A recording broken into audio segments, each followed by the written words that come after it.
नमस्कार.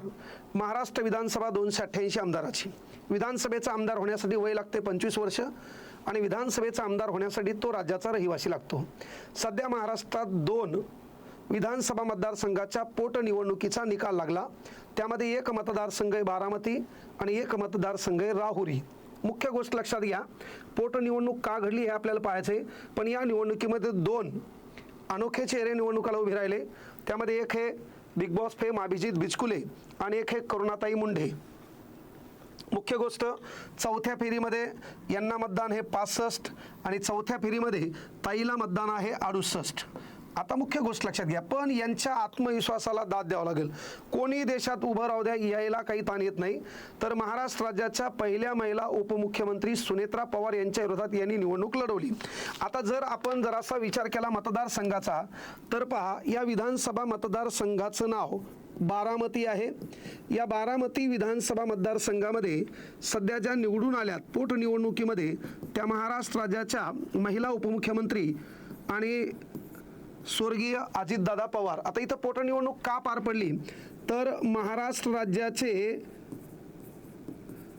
लाडके कामाचा माणूस म्हणून ज्या उपमुख्यमंत्र्यांना ओळखलं जातं, जे 6 वेळा महाराष्ट्र राज्याचे उपमुख्यमंत्री बनले, ते अजितदादा पवार यांचं विमान अपघातात 28 जानेवारी 2026ला सकाळी बारामतीजवळ निधन झालं होतं. हे आपण पाहिलं होतं. मग त्या ठिकाणी ही निवडणूक पार पडली आणि सुनेत्रा पवार यांच्या विरोधात ह्या पोटनिवडणुकीमध्ये जे उभे होते ते राष्ट्रीय, लक्षात घ्या, समाज पक्षाचे IYY हे यांचं नाव आहे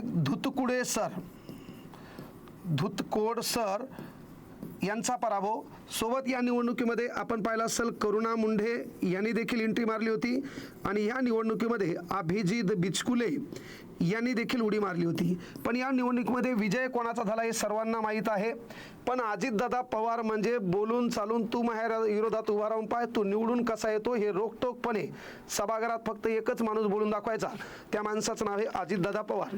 एकदा मुनगंटीवार साहेब विधानसभा मतदारसंघात म्हणले होते की माझं चॅलेंज ॲक्सेप्ट करा, तेव्हा तुमचं चॅलेंज मी ॲक्सेप्ट करतो.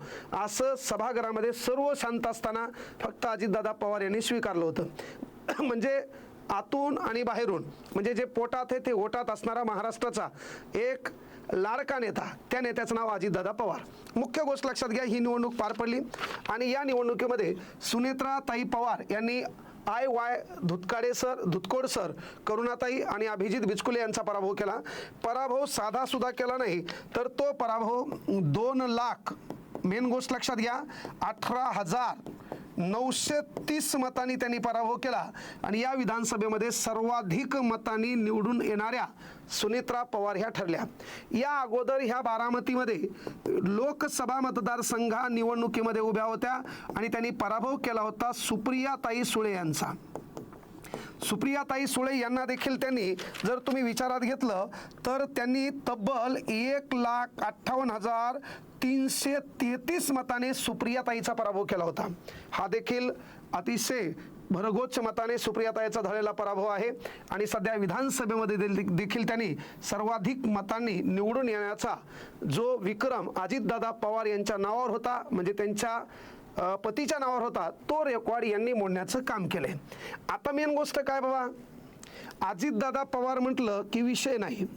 अजितदादा पवार यांनी काय केलं होतं, तर अजितदादा पवार यांनी बारामती मतदारसंघामध्ये कोणाचा पराभव केला, तर त्यांनी पराभव केला होता युगेंद्र पवार यांचा.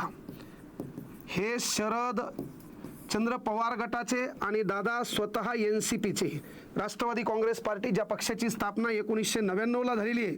पक्षाचं चिन्ह घड्याळ आहे आणि या पक्षाचं चिन्ह होतं तुतारी वाजवणारा माणूस. तर यांनी पराभव केला होता कोणाचा, तर युगेंद्र पवार यांचा. आणि अजितदादा तब्बल 1,08,000, लक्षात घ्या, 99 मताच्या फरकाने अजितदादांनी यांना पाडलं होतं, युगेंद्र पवार यांना. अजितदादा पवारांचा तर तुम्ही याच्या अगोदरची विधानसभा पाहिली तर सर्वाधिक मताने निवडून येणारे म्हणून अजितदादा पवारांच्या नावावर हा विक्रम होता. तो विक्रम सध्या सुनेत्रा ताई पवार यांच्या नावावर गेलेला आहे.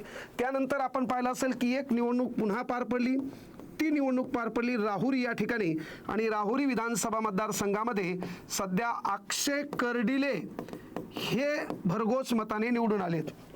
या अगोदर तुम्ही पाहिलं असेल की त्यांचे वडील शिवाजी कर्डिले हे या ठिकाणचे आमदार होते आणि आमदार असताना हृदयविकाराच्या झटक्याने 15 ऑक्टोबर 2025ला त्यांचं निधन झालं. म्हणून याही ठिकाणी पोटनिवडणूक पार पडली आणि या पोटनिवडणुकीमध्ये अक्षय कर्डिले यांचा काय झाला, विजय झाला. अक्षय कर्डिले याने गोविंद मोकाटे यांचा पराभव केलाय. तुम्हाला विचारलं कोणाचा पराभव केलाय, तर गोविंद मोकाटे यांचा पराभव केलाय. तो पराभव त्यांनी तब्बल 1,11,826 मतांनी केलेला आहे. ह्या दोन ठिकाणच्या पोटनिवडणुकीचा निकाल लागलेला आहे. म्हणजे एखाद्या मतदारसंघामध्ये आमदार असताना, पदावर असताना त्याचं आकस्मिक निधन झालं असेल किंवा त्याने आपल्या पदाचा राजीनामा दिला असेल, तर अशा वेळेस त्या ठिकाणी 1 वर्षाच्या आतील कालखंडामध्ये पोटनिवडणूक घेणं गरजेचं असते.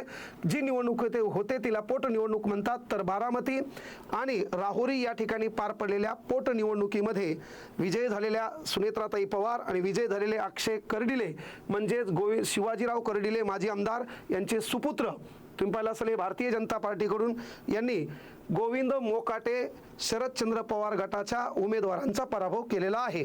हे तुम्हाला माहीत असावं. तर अशा पद्धतीनं 2 ठिकाणच्या पोटनिवडणुका आपल्या महाराष्ट्रामध्ये पार पडल्यात. राहुरी या विधानसभा मतदारसंघाच्या 27 फेऱ्यांची एकूण मतमोजणी झाली. त्यामध्ये अक्षय कर्डिले यांनी तब्बल 1,11,826 मताने विरोधात उभ्या राहणाऱ्या उमेदवारांचा पराभव केलेला आहे. तर अशा पद्धतीनं दोन्ही कॅन्डिडेट कसे निवडून आले हे आपल्याला माहीत असणं गरजेचं आहे. चला थांबू आपण. उद्या भेटू याच ठिकाणी याच वेळेला आपल्या चॅनलवर. धन्यवाद. जय हिंद, जय महाराष्ट्र.